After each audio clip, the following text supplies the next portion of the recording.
I gotta go.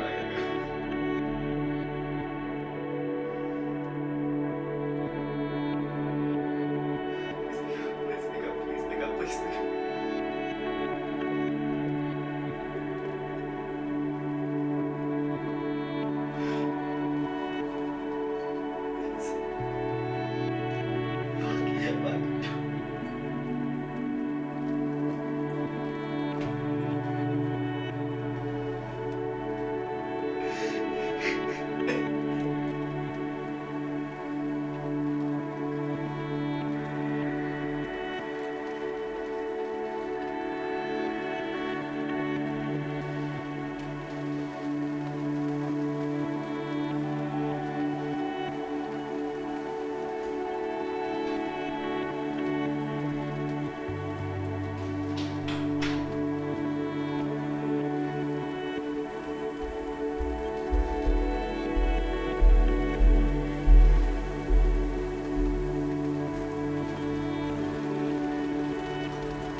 Grief is a strange thing, isn't it? It's not just the absence of someone or something, but the presence of a hollow space that refuses to be filled. People talk about it like it's something you can get over, as if there's a neat linear path from sorrow to acceptance. But that wasn't my experience. Grief isn't a story with a beginning, middle, and end. It's a landscape, sometimes vast and empty, other times jagged and unforgiving. It's a kind of weight that no one can really explain until they're buried under it. I don't think I understood it, not really. Not until it hit me. When the world shifted, when everything I knew was turned upside down and I didn't know how to breathe anymore. The pain, it doesn't just live in your chest, it spreads. It starts in your bones, in your thoughts, in your every waking moment. It gnaws at you, whispers at you in the dark, tells you you're not okay, tells you that nothing is okay. The hardest part, I think, is the silence.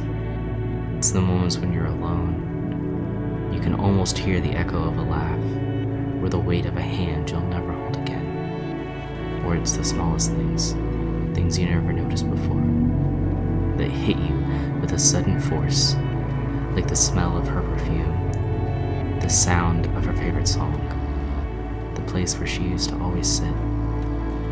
It's those fleeting, sharp reminders that leave you breathless. I tried to be strong. I did. But no one talks about how grief doesn't wait for you to get it together.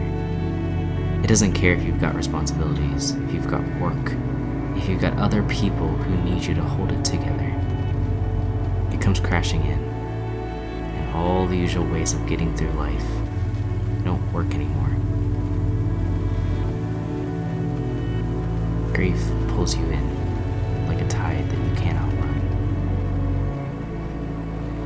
I started looking for something that would numb it, something that would make the world a little less sharp, a little less real. They weren't the answer, but in the beginning they sure felt like one. Just a little escape, just enough not to feel everything all at once. It started with a pill, and then one turns to three. It's a soft cushion that you can fall into, where the edges of the world blur just enough to stop hurting. It's like stepping into a fog, where the light and the dark both kind of fade away and you can finally breathe. For a while, I didn't care that it wasn't healthy, that it wasn't real, because for once I could sleep. For once, I didn't feel like I was drowning. But then the fog doesn't stay. It wears off. And when it does, the grief is still there, waiting for you. Except now it's worse. It's deeper. It's heavier. Because you've buried it. You've pushed it down, and it's just been waiting for you to wake up. And then you're back in the same place. Only now you're a little further down the hole. It becomes a cycle. A loop of grief and drugs and more grief. The more you use, the more you need. And the less you can remember what it felt like to just feel without all the walls around you. And somewhere in there you lose yourself. You forget what it was like to be whole. What it was like to live without the constant pull of something to keep you from falling apart. And maybe that is the hardest part. Not the absence, not the high, not the numbness, but the way it makes you forget about what it was like before. Before you lost her. Before everything changed. It's like I've been chasing something, anything, to fill that hole. But nothing works. Nothing ever works. And here I am, trying to survive grief with a crutch that only makes me stumble further. I just wish it would stop.